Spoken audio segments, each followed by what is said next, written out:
자, 마지막 시간입니다. 이제 건폐율하고 용적률 두 개에 대해서 설명을 좀 드릴 거거든요. 시험에서도 출제가 자주 나고요. 그 다음에 건물 지을 때 꼭 알아야 되는 게 이제 건폐율 용적률입니다. 그래서 수업 듣고 나면 조금 있다가 한 30분 뒤에 되면 여러분들이 건물을 지을 수 있을 겁니다. 건폐율 용적률만 가지고도. 그래서 수업을 한번 설명을 해볼 테니까 건폐율이 뭔지 용적률이 뭔지를 한번 설명해 보겠습니다. 둘 다 뭐예요? 비율이죠. 비율입니다. 뭐 분의? 대지 면적분의 건축 가능 면적이 건폐율입니다. 자, 따로 빼서 한번 설명해 볼게요. 건폐율은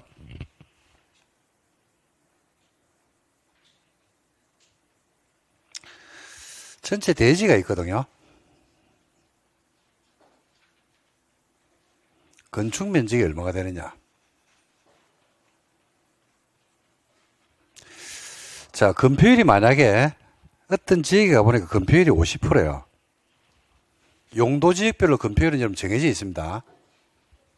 오늘 50이 됐다가 내일 60이 되고 그 다음날 70이 되고 이러지 않고 여기는 건폐율이 50, 저기는 60 이런 식으로 정해져 있습니다. 어디에 가면 건폐율이 높을 거냐면 당연히 상업지에 가면 대지 안에서 지을 수 있는 건축 면적이 크죠. 그죠? 어디 가면 또 건폐율이 낮겠어요? 자연환경 보존지에 가면 대지 안에서 지을 수 있는 건물의 건축 면적이 작겠죠. 그러면 건폐율이 작으면 규제가 심하다는 얘기고 건폐율이 높다는 것은 규제가 많이 완화되어 있다라고 보시면 되겠죠. 뭐 분의? 대지 면적분의 건축 면적입니다. 대지 면적은 정해져 있습니까? 변하는 겁니까? 정해져 있죠. 1번지 토지 면적이 얼마인지 대지 면적이 얼마인지 정해져 있잖아요. 그죠? 그래서 어떤 지역에 가보니까 100제곱미터의 대지가 있더라. 근데 그 지역의 건폐율이 50이더라. 그러면 지을 수 있는 건물의 건축 면적이 얼마인데 요 X값을 찾는 거예요. 이게 건폐율입니다. 자, 그림을 한번 그려볼게요. 그림을 그리면 이런 그림이 나올 겁니다. 여기에 총 100제곱미터의 대지가 있다.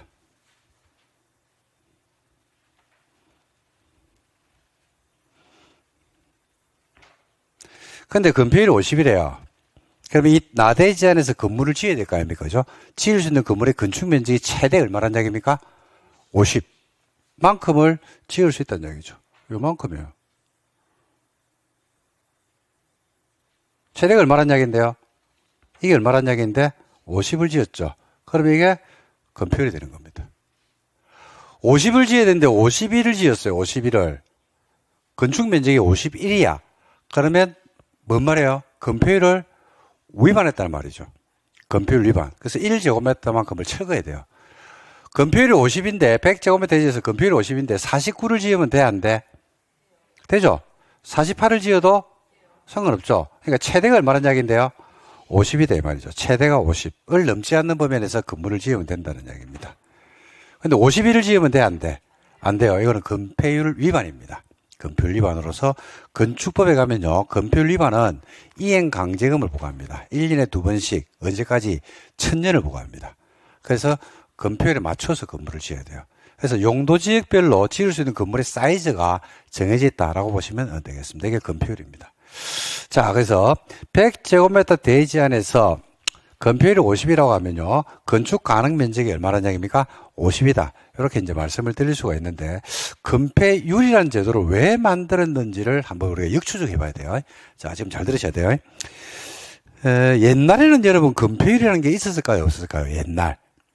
건폐율이라는 제도가 원래 5000년 전부터 있었던 제도는 아니지 않느냐? 1000년 전에 있었겠습니까? 건폐율이?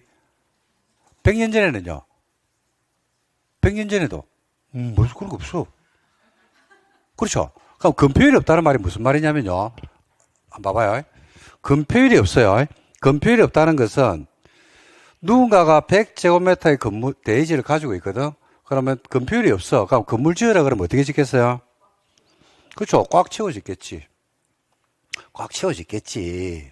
최대한 활용해가지고 꽉 채워 짓겠지. 누군가는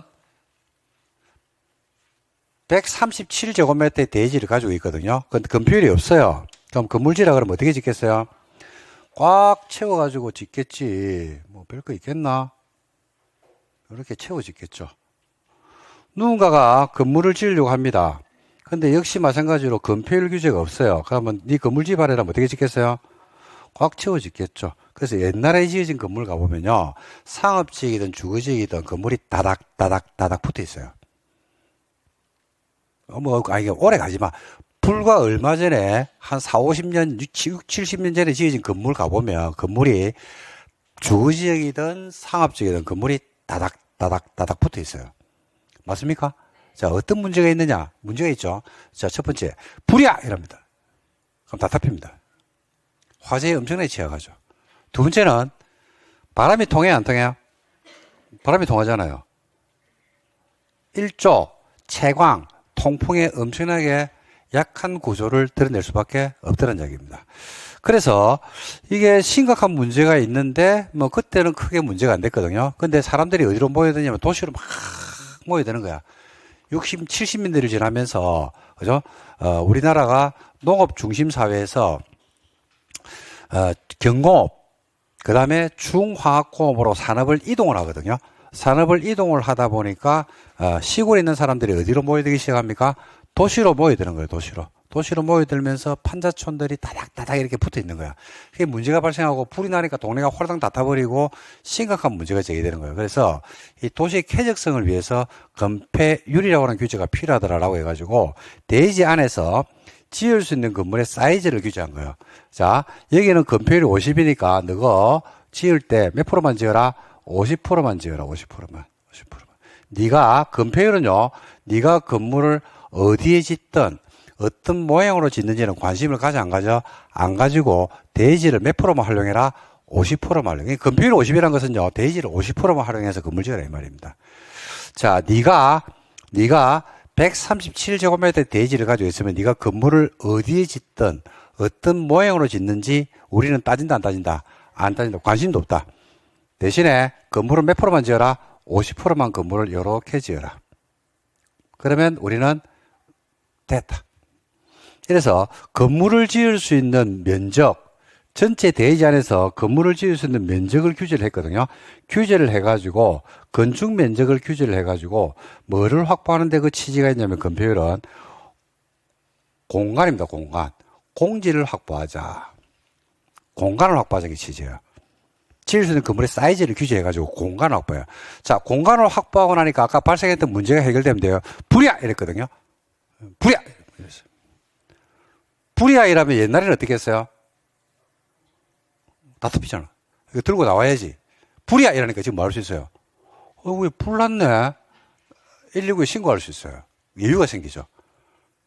두 번째, 아까 건물이 다닥 붙어 있다고 했잖아요. 그죠? 일조, 채광, 통풍에 굉장히 취약한 구조를 드러냈잖아요. 그죠? 근데 드디어 뭐가 통하기 시작한다? 바람도 통하고 일조권 햇빛을 볼 수가 있는 겁니다. 그리고 사생활도 보호가 돼요, 이게. 그죠? 그런 장점적 요소가 발생을 하더라. 그래서 건폐율이라는 규제가 나와가지고, 그런 점을 보완을 했다라고 볼 수가 있습니다. 그래서 건폐율은 뭐를 말하냐면요. 건물을 지을 수 있는 건축 면적을 규제하는 것인데 실제 의미는 어디에 의미가 있냐면 공간 확보의 의미에서 공간 확보. 뭐라고요? 공간. 그래서 예를 들어서 여러분들이 이제 공인중개사 공부를 하고 있으니까 여러분 지인 중에서 누군가가 물어볼 겁니다. 야, 내가 13만 2321.7제곱미터의 대지를 가지고 있는데 7제곱미터의 대지를 가지고 있는데 그 지역의 건폐율이 38.6%래. 그럼 나는 건물을 어떻게 짓는데라고 물어봤어요.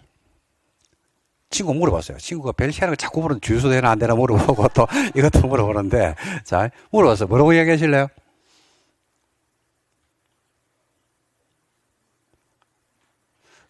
자, 친구가 13만 2321.7제곱미터의 대지를 가지고 있는데 건폐율이 38.6%래요. 그래서 물어봤어. 야, 공인중개사 공부하고 있지. 이 건폐율이 이 뭔 말이야? 이렇게 물어봤어요. 입을 딱 닫고 있을랍니까? 야, 우리는 학원에서 100제곱미터하고 50%밖에 안 배웠어. 잘 몰라. 라고 이야기하면 돼, 안 돼? 안 되죠. 자, 그래서 건폐율을 이야기할 테니까 잘 들어봐야 돼. 그러니까 어떤 수자원으로도 건물이 지어져야 된다니까요. 실제로 공인중개사들한테 물어보면요. 잘못 배운 사람들은 계산하기 힘들다 이야기합니다. 누가 니고 계산하라 그랬나? 계산을 하는 게 아니고 법의 영역은 해석의 영역이거든요.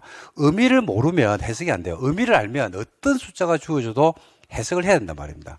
자, 그래서 잘 봐요. 근표율에서요. 이 근자가 무슨 근자냐면요. 세울 근자입니다. 이 패자가요.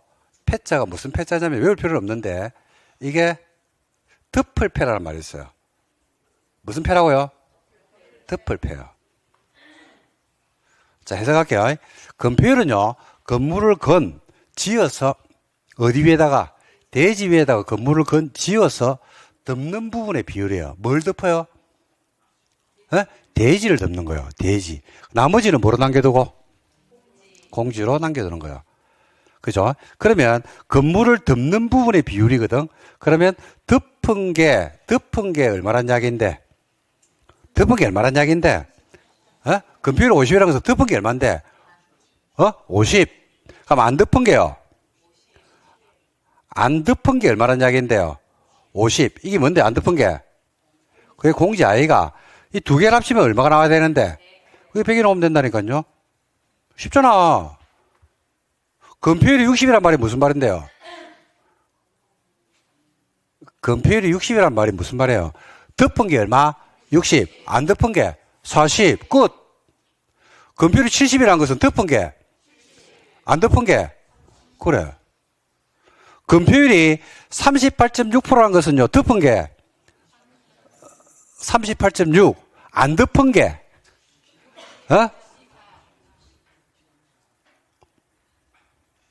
61.4. 아이가? 합쳐가지고 얼마 나오면 되는데? 100. 건표율이 25.7%란 말이 무슨 말인데요? 덮은 게? 안 덮은 게? 74.3. 빼기 안 되나 보네. 계산기? 맨 끝은 10을 만들고요. 나머지는 전부 다 9를 만들면 돼요. 맨 끝은 10을 만들고 나머지는 다 9를 만들면 된다고. 그러면 계속 올라가지고 100이 되는 거야. 몰랐구나. 이 유치원을 갔다가 좋은 데 가야 된다니까. 여기 하면 된다니까요. 계산하기 힘들다 그런 거 없어요. 그리고 진짜 숫자는 얼만데? 라고 물어보면 핸드폰을 꺼내가지고 계산하면 돼요, 그냥. 이 건표율입니다. 끝. 그래서 여러분들 밖에 보면 우리가 밖에 건물 막 짓고 있잖아. 그러니까 펜스를 이렇게 막 치놨다니까. 그래가지고 건물의 조감도 이래가지고 건물이 완성됐을 때 모습이 있죠. 그래서 대지 면적 100 아닙니다. 이래 옵니다. 대지 면적. 그 다음에 뭐가 있어요? 건폐율 이랬다고. 그러면 그 안에 어떤 일이 벌어지는지 상상할 수 있는 거야. 건폐율이 38.6%라는 것은 그 안에 건물을 2개 짓든 3개 짓든 10개를 짓든 그건 모르겠어.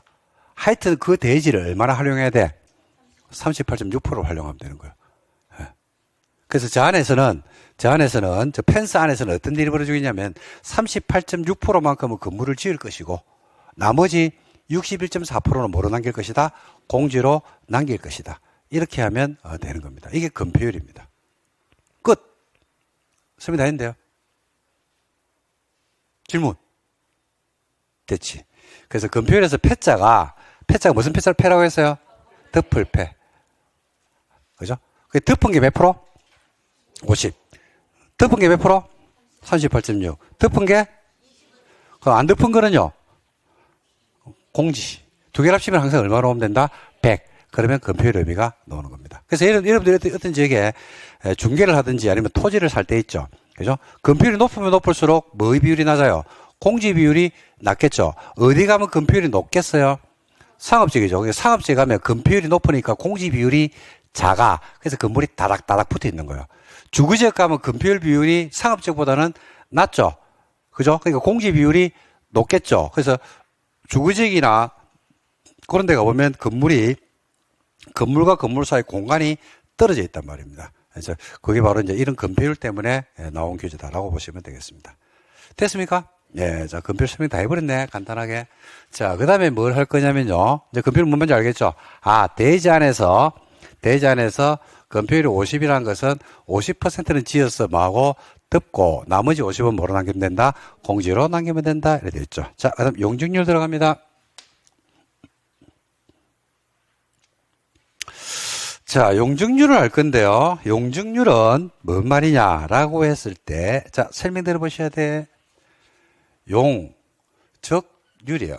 이것도 비율이거든요. 근데 뭐의 비율이냐면요. 설명 드려야 돼요.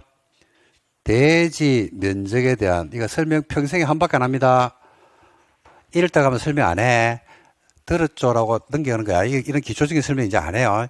여러분들 완전 초보기 때문에 초보에 맞춰서 제가 설명하는 거예요. 대지 면적에 대한 뭐의 비율을 말한다? 건물의 연면적 비율을 말합니다. 연면적. 이게 용적률입니다. 역시 마찬가지로 지역별로 용적률은 정해져 있겠습니까? 변하는 겁니까? 지역별로 용적률이 건폐율처럼 정해져 있겠습니까? 변하는 겁니까? 예, 정해져 있겠죠. 아니, 여기는 용적률이 얼마 이라면 정해져 있죠. 오늘 자고 일하니까 또 용적률이 올라가고 변해?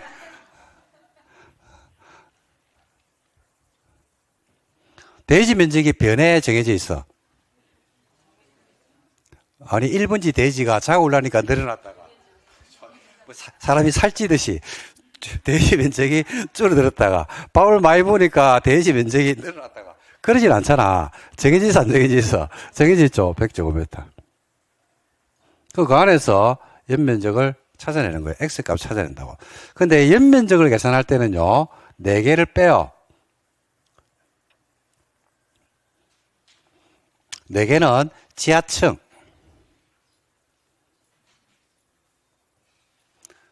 시험에 잘 내죠?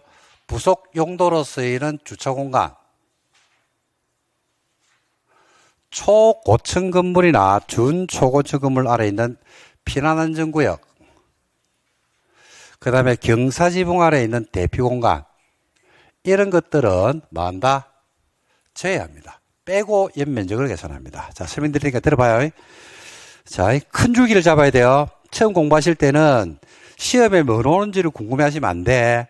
그러면 기초가 흔들려가지고 기초공사가 잘못되면요. 위에 아무리 쌓아 올려봐야 9월달, 8월 되면 다 무너집니다. 그 무너지고 나면 뒷일은 감당이 안 되고 다음 해로 넘겨야 돼요. 시험에 떨어진다 이 말입니다. 근데 기초공사가 잘 되면 8, 9, 10월 달에 몰아치기를 할 수 있어요. 몰아치기. 근데 기초가 안 돼 있으면 몰아치기가 안 돼. 자고 올라면 무너지고, 자고 올라면 무너지고, 오늘 공포 공부해 놓으니까 개론이 와가지고 공포 무너뜨리고, 개론 공부해 놓으니까 그 다음날 민법이 와가지고, 이래가지고 개론을 무너뜨리고 다 무너집. 진짜인데, 공부해 본 경험 있는 분들은 알 건데, 기초가 어마무시하게 중요합니다. 기초. 뭘 배우기 때문에 그냥 법을 배우기 때문에 법. 사회를 배우는 게 아니야. 도덕 윤리를 배우는 게 아니고 법을 배우니까 법.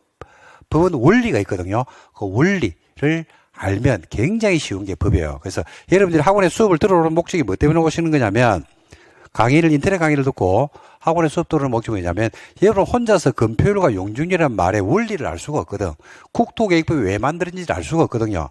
관리지역, 좀 전에 봤던 계획관리, 생산관리, 보전관리가 책에 있긴 있는데 가가 몇 년도에 만들어지고 그 다음에 가가 만들어질 때 시대적 배경이 어떻게 되고 가가 어떤 역할을 하는지를 우리가 알 수가 없거든요. 그런 거 혼자서 알려고 하면 어마무시한 공부를 해야 됩니다. 근데 그런 것들의 지식을 빌려 쓰는 거예요. 그냥 이야기해 주니까 간단하게. 마찬가지입니다. 용적률도 원리를 알면 되거든요. 자, 설명드리니까 잘 들어봐요. 대지 면적분의 연면적인데, 자, 용적률은 단서가 있어요. 건폐율의 단서는요, 패자예요, 패자. 덮을 패. 용적률은 단서가 어떤 글자가 단서일까요? 적자죠. 무슨 적자? 쌓을 적. 쌓을 적. 쌓아 올린다는 이야기입니다. 어디에서? 어디에서 쌓아 올려? 대지에서. 대지에서 위로 척 쌓아 올리는 거예요. 자, 그러면 이제 대지 면적은 알 거고요. 용적률도 쌓아 올리는 부분의 비율이에요. 그러니까 쌓아 올리는 비율이 높다는 것은 건물이 어떻게 된다? 더 높게 올라가겠지. 쌓아 올리는 비율이 작으면 건물이 높게 못 올라가겠지. 그래서 아까 이런 말씀을 드렸잖아. 주거지역인데 준주거지역 가면 내가 살고 있는 2종 일반 주거지역보다도 건물의 높이가 더 높아진다고 했죠. 뭐가 높다는 얘기입니까? 용적률이 높다 이 말이에요. 잠실에 가니까 100층짜리 월드타워가 있어요.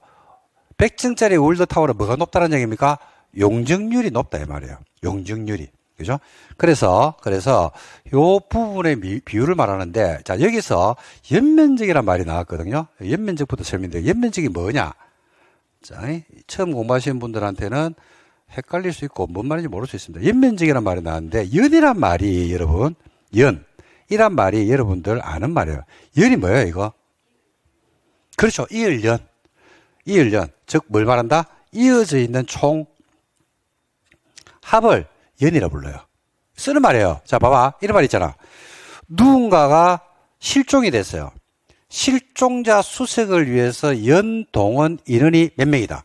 라는 이야기를 하잖아요. 그죠? 그 뭔 말이에요? 1년에 몇 명을 동원했다는 이야기입니까? 실종자를 찾기 위해서 지금까지 그죠? 동원한 인원의 총합이 몇 명이라는 이야기입니까? 총합을 말하죠. 그래서 합의 합, 뭐의 합? 그래. 그 연면적은 각층 바닥 면적의 합을 연면적이라고 불러요. 뭐라 부른다고요? 각층 뭐라고요? 바닥 면적의 합이에요. 바닥 면적 합. 자, 해볼게요. 자, 여기에 100제곱미터의 대지가 있습니다. 근데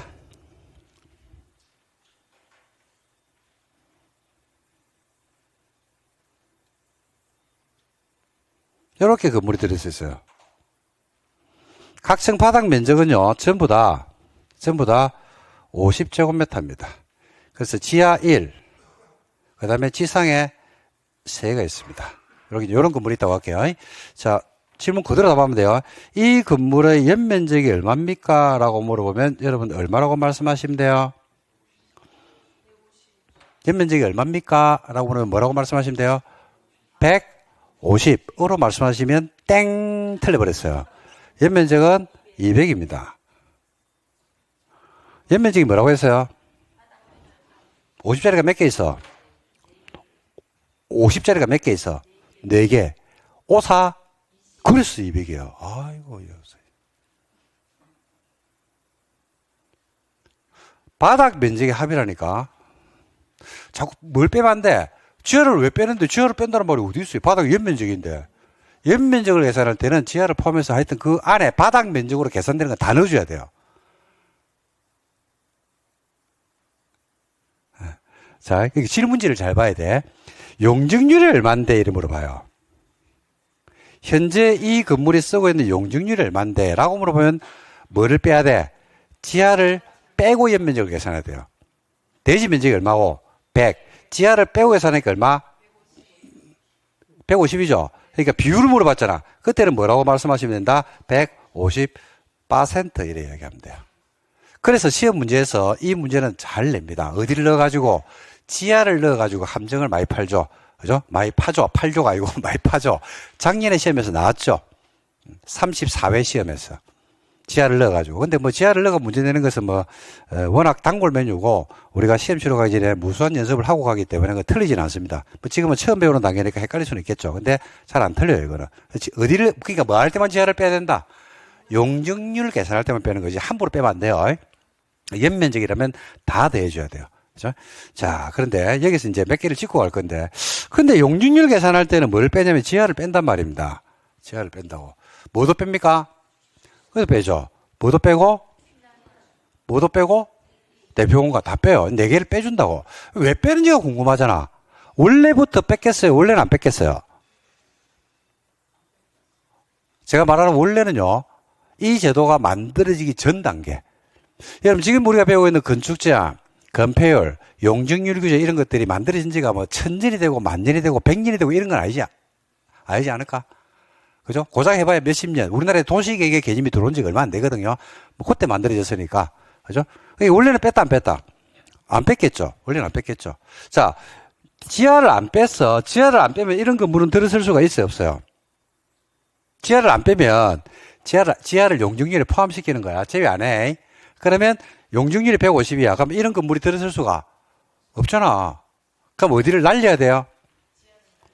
지하를 날린다고? 지하를 어떻게 날리노? 지금 용적률 위반했잖아. 150인데 뭐가 포함돼? 지하가 포함돼요. 어디를 날려야 돼? 지하를 짓고 싶으면 어디를 날려야 돼? 3층을 날려야지. 그래 용적률 150 맞잖아. 부속 용도로 쓰이는 주차 공간을 갖다 20제곱미터를 설치하고 싶어. 부속 용도로 쓰이는 주차 공간을 설치하고 싶다니까요. 주차 공간을 20제곱미터를 하고 싶어요. 그럼 어디를 날려야 돼? 응? 2층을 날려야 될 거 아니야. 얼마만큼? 20만큼을 날려야지. 그래서 주차 공간이 20이 여기에 들어오지.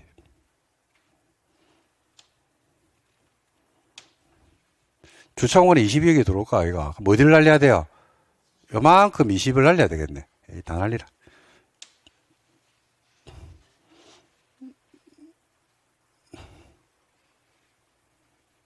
요렇게 들어야 되겠네. 그래가지고 30이 돼야 되겠네. 그래야지 20. 그러면 용적률에 맞겠네. 그죠? 이런 건물을 짓겠어, 안 짓겠어? 안 짓죠? 안 짓겠죠, 그죠? 그러니까 어떻게 해버린다? 야, 지하 귀신 논다. 짓지 마. 주차장? 공용 주차장 가. 저기 뭐 필요해? 주차장 필요 없어. 그래서 가용 공간을 늘리는 거예요. 이렇게. 그래서 옛날 건물 가보면 주차장이 없어요. 옛날 건물 주차장이 없어요. 옛날 건물 가보면 지하가 없어요. 잘. 그렇죠. 그런데 차량이 증가하는 거야. 차가 막 증가하니까 주차장이 없는 거야. 거기 어디로 가냐면 그 건물에 들어가는 사람이 어디로 가냐면 길거리에 차 세워놓고 가는 거야. 그런 여러 가지 문제들이 80년대, 70년대 지나면서 건물들이 막 들어서면서 생겼겠어, 안 생겼겠어? 생겼겠죠. 아, 그래서, 이런 것들은 어디서 빼준다? 용적률을 계산할 때는 빼줄 테니까 설치를 해라 하지 마라? 해라. 설치를 장려하는 측면에서 첫 번째, 뭘 뺀다고요? 지하 주차장 아닙니다. 지하층이에요. 두 번째는 주차 공간. 세 번째는 피난 공간.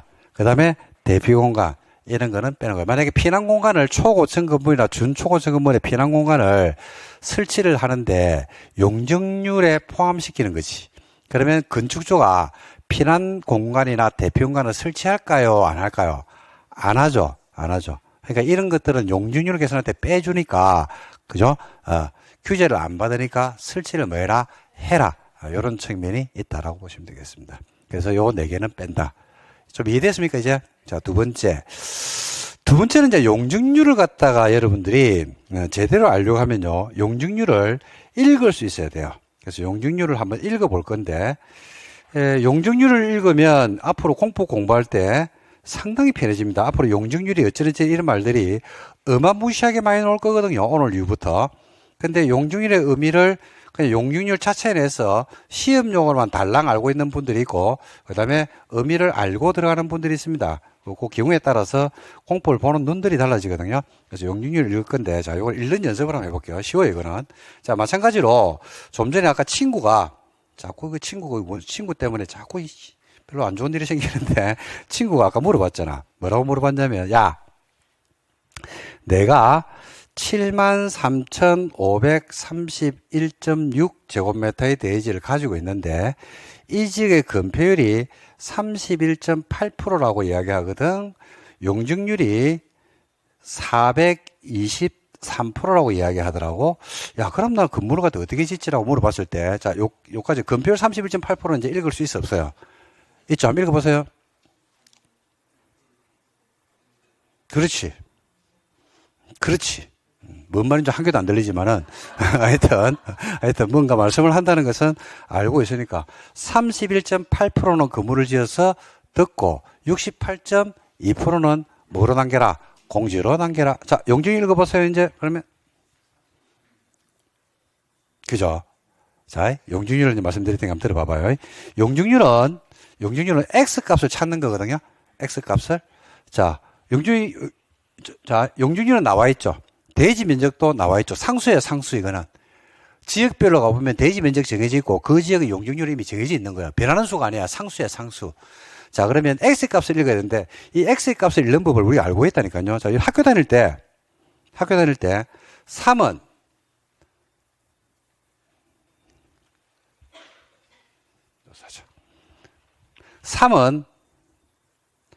2분의 x요. x 값을 어떻게 구합니까? 3은 2분의 x이라면 x 값을 어떻게 구하냐고. 예? 배웠잖아, 학교에. 안 배웠어? 1분의 3은 2분의 x요. 해가지고, 크로스로 곱하면 그게 암산으로 되는 거 아이가? 혹시 처음 듣는 분들은 구문수학 갔다 오셔야 돼요. 제가 열심히 여기까지. 이걸 곱면 되잖아. x를 얼마? 6. 그죠? 똑같아요. 어떻게 읽으면 되냐면, 용적률 읽으라 그러면, 1분의 용적률은 대지 면적분의 연면적. 그래서 어떻게 곱하시면 되냐면요. 크로스 곱하면 돼요. 크로스로 곱하면 돼요. 그러면 x가 읽혀져요. 한번 읽어보세요.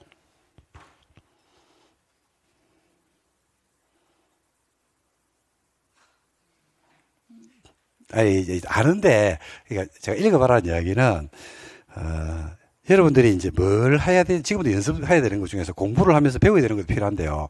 뭐 하는 연습을 하셔야 되냐면, 말하는 연습을 해야 돼요. 공인중개사가 뭐 하는 직업이에요? 응? 공인중개사 말하는 직업이라고? 공인중개사는 중개하는 직업이거든요. 중개. 매도가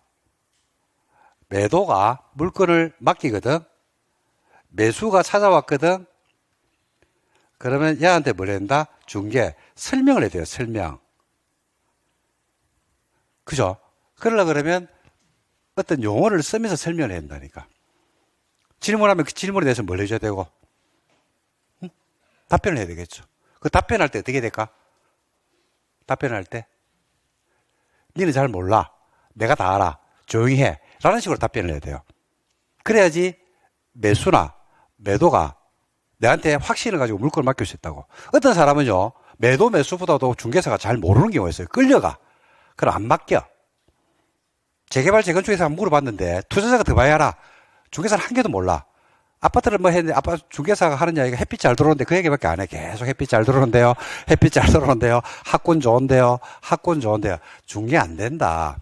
햇빛 잘 들어오는지, 학군 좋은지는 이미 다 알고 들어온다. 가격이 얼마인지도 이미 다 알고 있다. 인터넷에 다 나온다. 그거 가지고는 중개 못 한다. 그러니까 자꾸 장사 안 된다고 이야기하지 말고 내가 얼마나 공인중개사로서 전문성을 가지는지 10억짜리 물건을 중개했을 때 과연 내가 300만 원을 받을 자격이 있는지를 먼저 실력을 키울 생각을 해야 돼요. 공인중개사 공부하시는 분들 대부분이 장사 안 된다고 이야기하는데 잘 되는데 엄청나게 많다. 잘 되는데 엄청나게 많다. 내가 전문가로서 10억짜리 물건을 중개하고 과연 300만 원, 400만 원을 300만 원이 작은 돈입니까? 큰 돈입니까? 엄청나게 큰 돈 아닙니까? 그걸 받을 만큼의 서비스를 제공했는지 우리가 판단을 해보자니까요. 그래서 자꾸 연습을 해봐야 돼요. 뭔 연습을 했냐면 이걸 한번 읽어봐라니까요. 읽는 연습. 띄엄띄엄 한번 읽어봐야 돼. 집에 가야지 이제. 네가 읽어보라고? 그 내가 읽어볼게. 봐봐. 100제곱미터 대지의 150%를 요 4개 빼고 연면적으로 쓸 수 있다.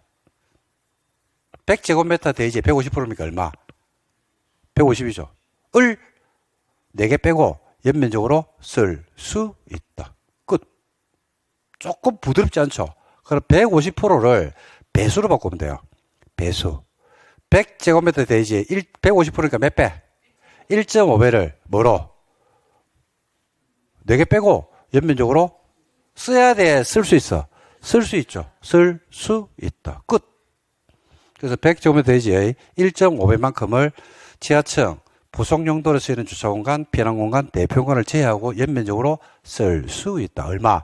150이에요. 만약에 용적률이 여러분 250이잖아. 그러면 대지 면적의 몇 배? 2.5배를 연면적으로 쓰면 돼요. 만약에 258%야 용적률이. 그럼 어떻게 하면 돼요? 대지 면적의 몇 배? 2.58배만큼을 연면적으로 4개 빼고 쓸 수 있다. 그거 간단하잖아. 1258이면 뭐야? 그죠? 12.58배. 간단하잖아. 배수만큼 이야기하면 되죠? 자, 그럼 이제 읽어봐. 보인다고. 자, 대지 면적 73,531.6제곱미터의 대지에서 31.8%는 지어서 듣고 나머지, 그죠? 나머지를 뭐로 남기면 돼? 공지로 남기면 되고, 대지 면적의 몇 배? 4.23배만큼을 뭐로 쓰면 된다? 연면적으로 쓸 수 있다. 그게 궁금하면요, 핸드폰을 꺼내서 계산기를 두드려가지고 계산하면 면적이 정확하게 나올 겁니다. 그럼 끝이죠. 이게 건폐율과 용적률입니다. 이해되십니까, 이제? 자, 그러면 봐봐요. 어디에서 387제곱미터의 대지가 있고, 그 지역의 건폐율이 41.6%가 있고요. 똑같이 용적률이 523이 있다. 라고 하면, 이제 노니까? 노죠. 얼마? 387제곱미터 대지에서 몇 프로? 41.6%는 지어서 듣고, 나머지는 공지로 남기면서 전체 대지의 몇 배? 5.23배만큼을 연면적으로 쓸 수 있다. 그 연면적을 쓸 때는 뭐를 뺀다? 지하, 또 주차공간, 또 대피공간, 또 피난공간은 계산한다, 안 한다? 안 한다. 이렇게 끝. 자, 그러면 이걸 왜 배우느냐? 자, 지금까지 배웠던 거 가지고 이제 좀 종합할 겁니다. 좀 전에 보니까 100이었거든요. 여러분. 그럼 건폐율이 아까 보니까 50이었거든. 용적률이 얼마였어요? 150이었죠. 요거 가지고 해볼게요. 자, 그러면 그림을 그리면 어떤 그림이 나올 거냐면요. 이런 그림이 나올 겁니다. 100제곱미터 대지가 있다니까, 여기에. 자, 근데 건폐율이 얼마야? 50이죠. 여기 얼마를 지으면 돼요? 최대 얼마? 50. 지어야 돼, 지을 수 있어. 지을 수 있죠. 됐죠. 그래서 100제곱미터 대지에서 건축 면적은 50을 깔았어요. 됐지? 1층. 용적률이 얼마야? 용적률이 150이죠. 자, 읽어봐요. 대지 면적이 얼마? 1.5배만큼을 지하나 주차공간은 계산해, 안 해? 안 하고 연면적으로 쓸 수 있다. 즉, 대지 면적의 1.5배를 쌓아 올리면 돼요. 그죠?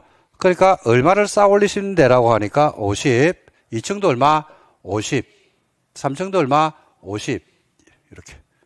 쌓아 올리면 되겠죠. 그래서 1, 2, 3층을 이렇게 쓰는 겁니다. 그러면 뭐가 나오냐면 건폐율 용적률에 맞게끔 건물이 지어진 거예요.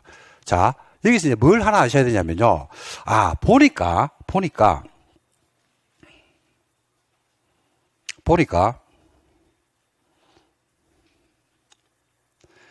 용적률 150을 건폐율 50으로 나눴거든요. 그러니까 뭐가 나옵니까? 층수가 나와요. 건물의 층수가. 그 3층이 나오죠. 3층만큼 지을 수 있는 겁니다. 이렇게. 그래서 용적률을 건폐율로 나오면 건물에 뭐가 나온다? 층수가 나옵니다. 자, 이 층수의 의미가 상당히 중요한데, 시험에 나왔는데, 이거는. 자, 3층인데, 3층은 건폐율 50과 용적률 150일 때 지을 수 있는 건물의 최대층수가 3층이라는 이야기입니까? 최소층수가 3층이라는 이야기입니까? 채자는 똑같아요. 소냐, 그거만 얘기하면 소가 3층이에요. 그럼 3층 이상을 지을 수도 있다, 없다? 있죠. 네, 지어볼게. 용적률이 얼만데? 150. 대지 면적이 몇 배? 1.5배죠. 자, 50을 지어야 돼요? 지을 수 있어요? 지을 수 있잖아. 1층은 50을 다 썼어. 2층은 얼마만 쓰냐면 40만 썼어요. 3층은 얼마나 썼냐면 30만 썼어요. 자, 그러니 보니까 1층은 얼마를 쓰고 50, 2층은 40, 3층은 30 이랬으니까 지금 120밖에 안 썼죠. 아직까지 얼마가 남아있어? 30이 남아있잖아. 그러니까 30을 갖다 더 쓰면 되겠죠. 그죠? 그 30을 어떻게 쓰냐면 10 이러니까 60까지 지을 수 있네. 그죠? 그러니까 뭐를 줄여가지고 바닥 면적을 줄여가지고 그물을 위로 높게 더 올릴 수 있는 거예요. 그러니까 100층이 우리나라에서 용적률이 제일 센 곳이 1500%를 줘요. 법적으로 허용받을 수 있는 용적률의 최대치가 얼마라고요? 1500이에요. 1500. 1500이면 대지 면적의 15배를 쓰거든요. 그러니까 100층이라는 게 건폐율을 다 써가지고는 지을 수가 없어요, 이게. 그래서 그때는 뭐를 줄여버린다? 바닥 면적을 줄이면서 위로 쫙 뽑아 올린 겁니다. 예를 들어서, 봐봐요. 내 마음대로 봐봐. 10만 제곱미터의 대지가 있거든요. 근데 그 지역의 건폐율이 80이에요. 용적률이 1500%인 거지. 근데 건폐율 다 쓰고 용적률을 다 쓰면 용적률을 건폐율로 나누면 층수가 나오기 때문에 지을 수 있는 층수는 굉장히 한정적이겠죠. 그렇잖아. 그럼 얼마가 돼요? 약 한 9층 정도밖에 못 짓겠네요. 근데 얼마를 짓고 싶어? 100층을 짓고 싶어. 100층 한번 지어볼게, 내가. 100층 지어볼게. 자, 100층 지어볼게요. 대지 면적의 몇 배를 쓸 수 있어? 몇 배를 쓸 수 있어? 15배. 즉, 150만 제곱미터, 150만 제곱미터의 연면적을 쓸 수 있는 거예요. 내가 몇 층을 짓고 싶다고 해서? 100층을 나눠보는 거야. 그럼 100층을 나누니까 각 층마다 얼마를 쓰면 돼요? 15,000을 쓰면 되겠네. 아이가? 15,000 쓰면 되는 거 아이가? 그죠? 그럼 대지는 정해지잖아. 얼마로? 대지는 정해지잖아. 얼마? 10만 아이가. 근데 각 층을 똑같이 하면 15,000을 지어야 돼. 그럼 건물이 균형이 없어지거든. 바람이라든지 이런 것 때문에 건물이 무너질 수 있다고. 그러니까 밑에는 뭐하고? 밑에는 조금 넓게 짓고, 건폐율이 아직 80이니까, 최대 80이니까, 그죠? 밑에는 한 50%를 쓰는 겁니다. 50%를. 그러고 위로 올리면서 하여튼 얼마를 안 넘으면 돼. 이걸 안 넘으면 되잖아. 그리고 위로 해가지고 100층을 쌓아 올린단 말이에요. 이 모양이 월드타워 모양이에요. 건물들이 이렇게 올라가면 이렇게 무너질 수 있어요.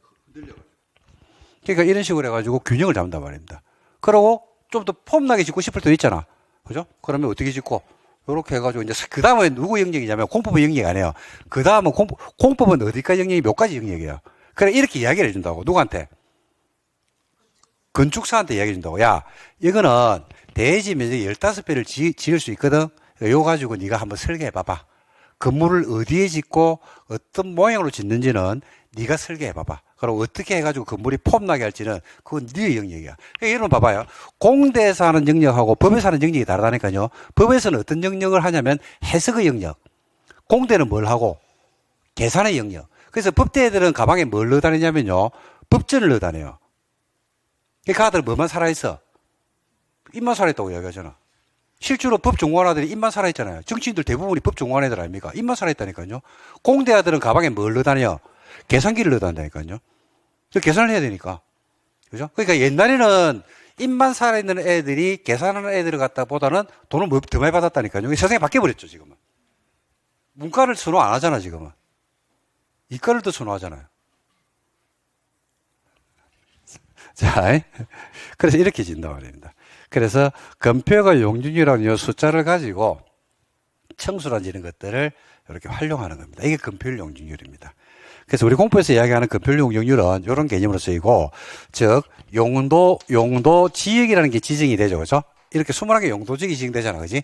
그러면 요 지역별로 건폐율과 용적률이 다 같다 다르다 다 다르단 말입니다. 그리고 그 규제가 우리 현실 세계에서 여러분들이 만약에 2종 일반 주거지에 거주하신다, 여러분들이 2종 전용 주거지에 거주하신다, 여러분들이 준 주거지에 거주하신다라고 하면 여기에 맞는 뭐가 있더라? 건축 제한이 있어요, 없어요?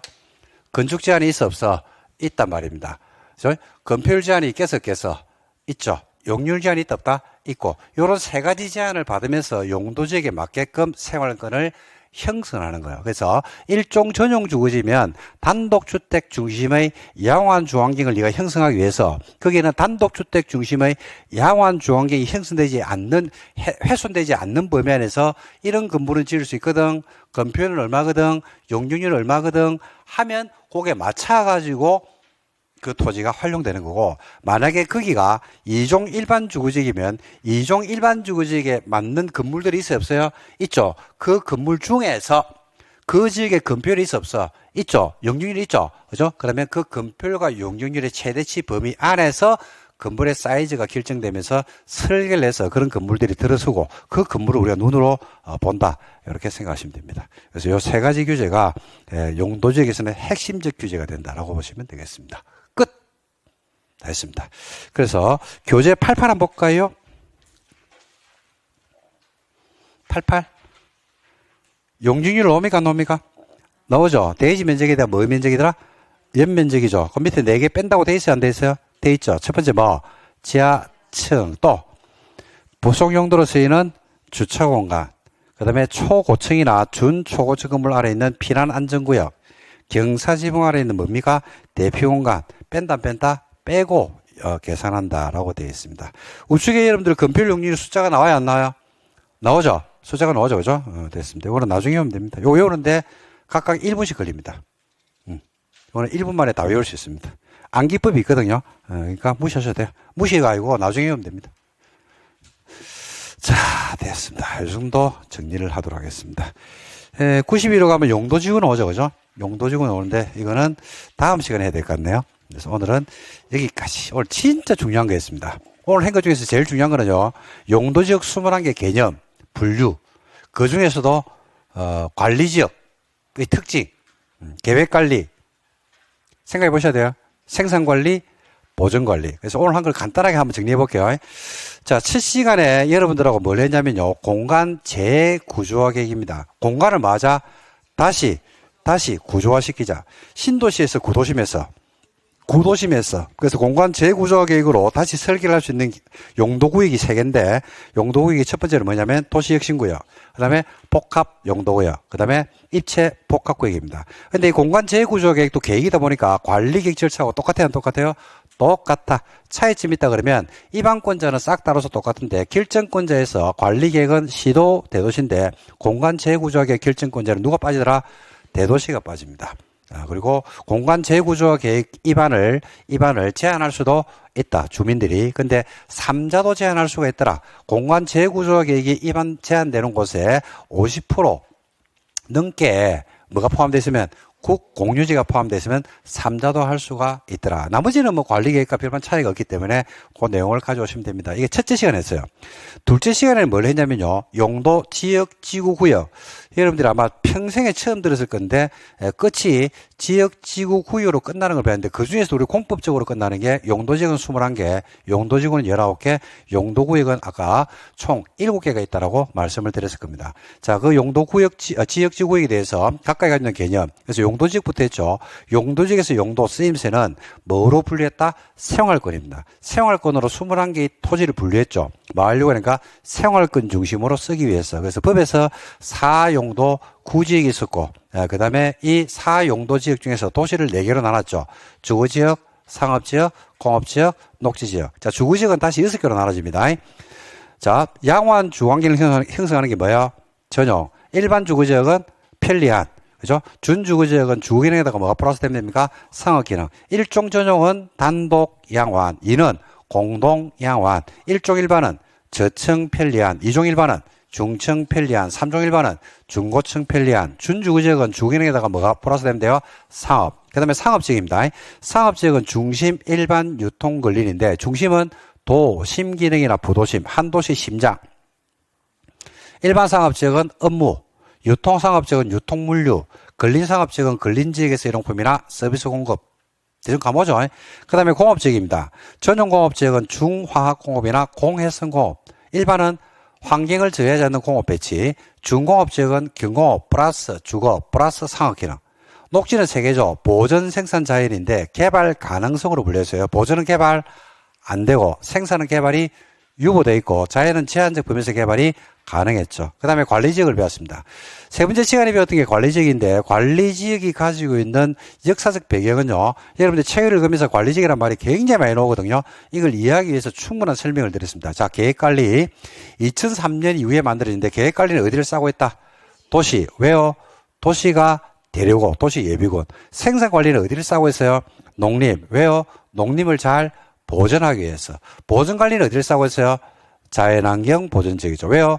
자연환경 보존지역을 막기 위해서 잘 보존하기 위해서. 이렇게 해서 관리지역에 대해서 설명을 드렸습니다. 그 다음 마지막 시간 이제 설명을 드렸던 게 용도지역의 행위 제한 세 가지죠. 건축 제한, 건폐율, 용적률. 건축 제한은 21개 용도지역별로 다 다르게 되어 있습니다. 그죠? 그래서 21개 용도지역별로 다 다르게 되어 있는데 그걸 다 외울 필요는 없다고 말씀드렸고 기본 맥만 잡아놓으면 된다고 했고요. 두 번째는 이제 건폐율을 배웠습니다. 건폐율. 자, 건폐율 50%가 무슨 말이에요?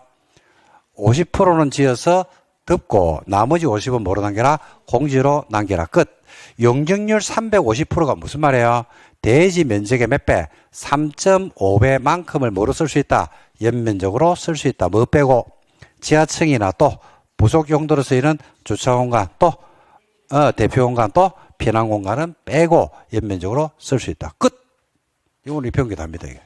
자, 그래서 요 정도 개념을 가지고 보시면 되고 복습을 하실 시간이 있는 분들은 용도지역 21개 종류를 외워오시기 바랍니다. 나머지는 못 외워도 됩니다. 안 해도 됩니다. 나머지는 다음에 또 설명할 때 반복을 할 거기 때문에 그때 하면 되거든요. 근데 용도지역 처음 하시는 분들은 용도지역 21개 종류를 외워오시면 되지 않을까 이렇게 생각합니다. 자, 고생하셨고 오늘 수업은 여기까지 하고 다음 주에는 용도지구, 용도구역, 기반시설 등등의 개념을 가지고 설명을 드리도록 하겠습니다. 자, 수고하셨고 여러분들 다음 주에 뵙도록 하겠습니다. 수고하셨습니다.